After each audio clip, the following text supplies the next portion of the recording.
पाठ गिरगिट। लेखक अंतोन चेखव। आइए पाठ पढ़ने से पहले लेखक के विषय में जान लेते हैं। दक्षिण रूस के तंगनोर नगर में 1860 में जन्मे अंतोन चेखव ने शिक्षा काल में ही कहानियाँ लिखना आरंभ कर दिया था।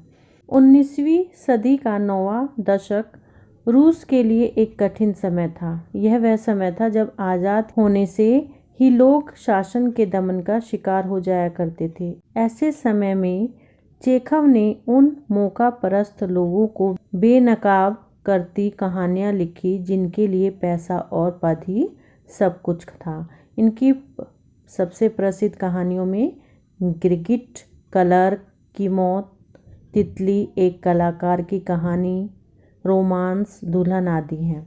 अच्छी शासन व्यवस्था वही है जो समता पर चलती है, सबको एक दृष्टि से देखती है, अन्यायी और उनके अन्याय को न्याय के तराजू पर ही तौलती है। ऐसी शासन व्यवस्था जन जन में कानून के प्रति आदर और समर्पण का भाव जगाती है, निर्भीकता की भावना भी पैदा करती है। ऐसी शासन व्यवस्था कायम तभी हो सकती है जब शासन की बागडोर संभालने वाला पक्षपात किए बिना अपने कर्तव्यों और अधिकारों का पालन करें। जब वे इस कसौटी पर खरे नहीं उतरते तब देश में अराजकता का साम्राज्य स्थापित होते देर नहीं लगती। 1884 में लिखी हुई प्रस्तुत कहानी में रूस के महान लेखक ने एक ऐसे अवसर का वर्णन किया है जब जारशाही शासन चापलूसों, भाई भतीजावाद के पोषक अधिकारियों के भरोसे चल रहा था। नतीजा यह था कि वे कानून के या आम आदमी के पक्ष में ऐसी फरियाद का भी न्यायोचित फैसला नहीं कर पाते थे जिसमें दोषी कोई मनुष्य नहीं बल्कि वैसी कुत्ता ही क्यों ना हो। यही इस कहानी में बताया गया है। हाथ में बंडल थामे पुलिस इंस्पेक्टर ओचुमेलाव नया ओवरकोट पहने हुए बाजार के चौराहे से गुजरा। उसके पीछे अपने हाथों में जब्त की गई झरबेरियों की टोकरी उठाई लाल बालों वाला एक सिपाही चला आ रहा था। चारों ओर खामोशी थी। चौराहे पर किसी आदमी का निशान तक नहीं था। दुकानों के खुले दरवाजे भूखे जबड़ों की तरह भगवान की इस सृष्टि को उदास निगाहों से ताक रहे थे। कोई भिखारी तक उनके आसपास नहीं दिख रहा था। सहसा ओचुमेलाव के कानों में एक आवाज़ गूंजी, तो तू काटेगा? तू शैतान कहीं का! ओ छोकरो, इसे मत जाने दो। इन दिनों काट खाना मना है। पकड़ लो इस कुत्ते को। आ! तब किसी कुत्ते के किकियाने की आवाज़ सुनाई दी। ओचुमेलाव ने उस आवाज़ की दिशा में घूमकर घूरा और पाया कि एक व्यापारी पेचुगिन के ने काठ गोदाम में से एक कुत्ता 3 टांगों के बल पर रेंगता चला आ रहा है। छींट की कलफ लगी कमीज और बिना बटन की वास्केट पहने एक व्यक्ति कुत्ते के पीछे दौड़ रहा था। गिरते पड़ते उसने कुत्ते को पिछली टांग से पकड़ लिया। फिर कुत्ते का किकियाना और एक चीख, मत जाने दो, दोबारा सुनाई दी। दुकानों में ऊँघते हुए चेहरे बाहर झांके और देखते ही देखते जैसे जमीन फाड़ कर निकल आई एक भीड़ काठ गोदाम को घेरकर खड़ी हो गई। हुजूर, यह तो जनशांति भंग हो जाने जैसा कुछ दिख रहा है, सिपाही ने कहा। ओचुमेलाव मुड़ा और भीड़ की तरफ चल दिया। उसने काठ गोदाम के पास बटन विहीन बास्केट धारण किए हुए उस आदमी को देखा जो अपना दायां हाथ उठाए वहां मौजूद था तथा उपस्थित लोगों को अपनी लहूलुहान उंगली दिखा रहा था। उसके नशीले से हो आए चेहरे पर साफ दिख रहा था, शैतान की औलाद, मैं तुझे छोड़ने वाला नहीं। और उसकी उंगली भी जीत के झंडे की तरह गड़ी दिखाई दे रही थी। ओचुमेलाव ने उस व्यक्ति को पहचान लिया। वह ख्यूक्रिन नामक सुनार भीड़ के बीचों बीच अपनी अगली आगे पसारे नुकीले मुंह और पीठ पर फैले पीले वाला अपराधी सा नजर आया। सफ़ेद बारजोई पिल्ला ऊपर से नीचे तक कांपता पसरा पड़ा था। उसकी आंखों में संकट और आतंक की गहरी छाप थी। यह सब क्या हो रहा है? भीड़ को चीरते हुए ओचुमिलाओ ने सवाल किया। तुम सब लोग इधर क्या कर रहे हो? तुमने अपनी यह उंगली ऊपर क्यों उठा रखी है? चिल्ला कौन रहा था? हुजूर, मैं तो चुपचाप चला जा रहा था, मुंह पर हाथ रखकर खांसते हुए ख्युक्रिन ने कहा। मुझे मित्री मिचित्र से लकड़ी लेकर कुछ काम निपटाना था। तब अचानक इस कमबख्त ने अकारण मेरी उंगली काट खाई। माफ़ करें, आप तो जानते हैं मैं ठहरा एक कामकाजी आदमी। मेरा काम भी एकदम पेचीदा किस्म का है। मुझे लग रहा है 1 हफ्ते तक मेरी यह उंगली अब काम करने के लायक नहीं हो पाएगी। तो हुजूर, मेरी गुजारिश है कि इसके मालिक से मुझे हर्जाना तो दिलवाया जाए। यह तो किसी कानून में नहीं लिखा है हुजूर कि आदमखोर जानवर हमें काट खाए और हम उन्हें बर्दाश्त करते रहें। अगर हर कोई इसी तरह काट खाना शुरू कर दे तो यह ज़िंदगी तो नर्क हो जाए। ठीक है। ओचुमिलाओ ने अपना गला खरारते और अपनी त्योरियां चढ़ाते हुए कहा। ठीक है, यह तो बताओ कि यह कुत्ता किसका है? मैं इस मामले को छोड़ने वाला नहीं हूँ। कुत्तों को इस तरह आवारा छोड़ देने का मज़ा मैं उनके मालिकों को चखा कर रहूँगा जो कानून का पालन नहीं करते। अब उन लोगों से निपटने का वक्त आ गया है।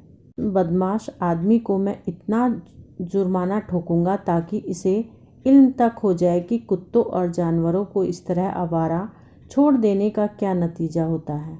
मैं उसे ठीक करके रहूँगा। तब सिपाही की तरफ मुड़कर उसने अपनी बात जारी रखी। पता लगाओ यह पिल्ला किसका है और इसकी पूरी रिपोर्ट तैयार करो। इस कुत्ते को बिना देरी किए ख़त्म कर दिया जाए।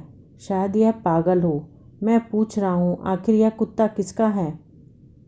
मेरे ख्याल से यह जनरल झिंगालाओ का है। भीड़ से एक आवाज़ उभर कर आई। जनरल झिंगालाओ? येल्दिरीन, मेरा कोट उतरवाने में मेरी मदद करो। उफ़, आज कितनी गर्मी है। लग रहा है बारिश होकर रहेगी। यह ख्युक्रीन की तरफ मुड़ा। एक बात मेरी समझ में नहीं आती, आखिर इसने तुम्हें कैसे काट खाया? यह तुम्हारी उंगली तक पहुंचा कैसे? तू इतना लंबा तगड़ा आदमी और यह रत्ती भर का जानवर, ज़रूर ही तेरी उंगली का कोई कील वगैरह गड़ गई होगी और तत्काल तूने सोचा होगा कि इसे कुत्ते के मत्थे मढ़कर कुछ हर्जाना वगैरह ऐंठ कर फ़ायदा उठा लिया जाए।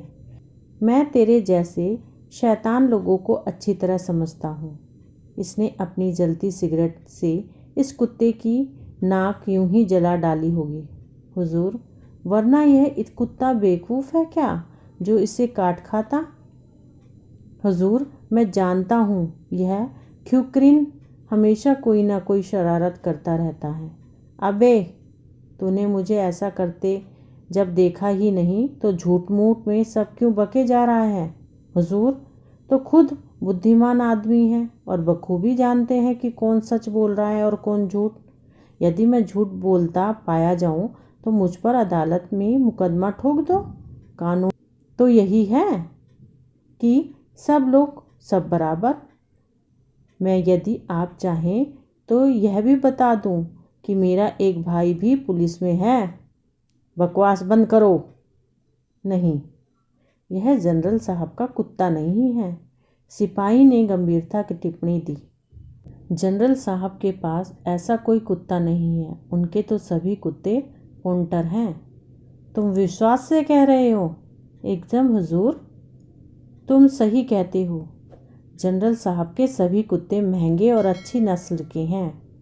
और यह ज़रा इस पर नज़र तो दौड़ाओ, कितना भद्दा और मरियल सा पिल्ला है।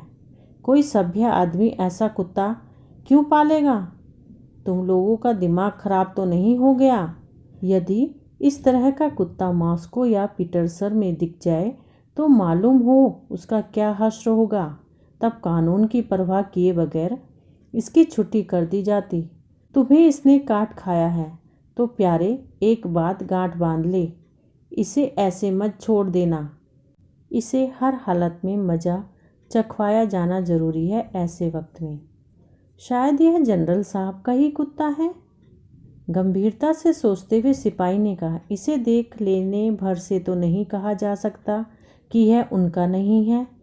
कल ही मैंने बिल्कुल इसी तरह का कुत्ता उनके आंगन में देखा था। हाँ, यह जनरल साहब का ही तो है। भीड़ में से एक आवाज़ उभर आई। यल्दीरीन, मेरा कोट पहन लेने से ज़रा मेरी मदद कर। मुझे इस हवा में ठंड लगने लगी है। इस कुत्ते को जनरल साहब के पास ले जाओ और पता लगाओ कि क्या यह उन्हीं का है। उनसे कहना कि यह मुझे मिला और मैंने इसे वापस उनके पास भेजा है। और उनसे यह भी विनती करना कि वे इसे गली में चले आने से रोकें। लगता है कि यह काफ़ी महंगा प्राणी है और यदि हाँ, हर गुंडा बदमाश इनके नाक में जलती उंगली घुसेड़ने लगे तो यह तबाह ही हो जाएगा। मुझे मालूम है कुत्ता कितना नाजुक प्राणी है। और तू अपना हाथ नीचे कर बे गधा कहीं का। अपनी इस भद्दी उंगली को दिखाना बंद कर। यह सब तेरी अपनी गलती है। उधर देखो, जनरल साहब का बावर्ची आ रहा है। ज़रा उनसे पता लगाते हैं। ओ प्रोखोर, इधर आना भाई। इस कुत्ते को तो पहचानो। क्या यह तुम्हारे यहाँ का है? एक बार फिर से तो कहो। इस तरह का पिल्ला तो हमने कई जिंदगियों में नहीं देखा होगा। अब अधिक जांचने की ज़रूरत नहीं है। मिलाव ने कहा, यह आवारा कुत्ता है। इसके बारे में इधर खड़े होकर चर्चा करने की है। मैं तुमसे पहले ही कह चुका हूँ कि यह आवारा है तो है। इसे मार डालो, सारा किस्सा खत्म। यह हमारा नहीं है, प्रोखोर ने आगे कहा। यह तो जनरल साहब के भाई का है जो थोड़ी देर पहले इधर पधारे हैं।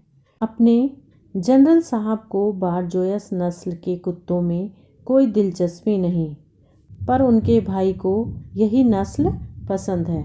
क्या क्या जनरल साहब के भाई साहब पधार चुके हैं? वाल्दिमीर इवानिच, कितना अद्भुत संयोग रहा और मुझे मालूम तक नहीं। अभी कुछ दिन रुकेंगे? हाँ, यह सही है। तनिक सोचो, वे अपने भाई साहब से मिलने पधारे हैं और मैं इतना भी नहीं जानता। तो यह उनका कुत्ता है। बहुत खुशी हुई। इसे ले जाइए। यह तो एक अति सुंदर डॉगी है। यह इसकी उंगली पर झपट पड़ा था। आहा, बस बस, अब कांपना बंद कर भाई। गर्र, नन्हा सा शैतान गुस्से में है। बहुत खूबसूरत पिल्ला है। प्रोखोर कुत्ते को संभालकर काठ गोदाम से बाहर चला गया। भीड़ ख्यूक्रिन की हालत पर हंस दी। मैं तुम्हें अभी ठीक करता हूँ। ओचुमेलाव ने उसे धमकाया और अपने लंबे चोंगे को शरीर पर डालता हुआ बाजार के उस चौराहे को काटकर अपने रास्ते पर चला गया।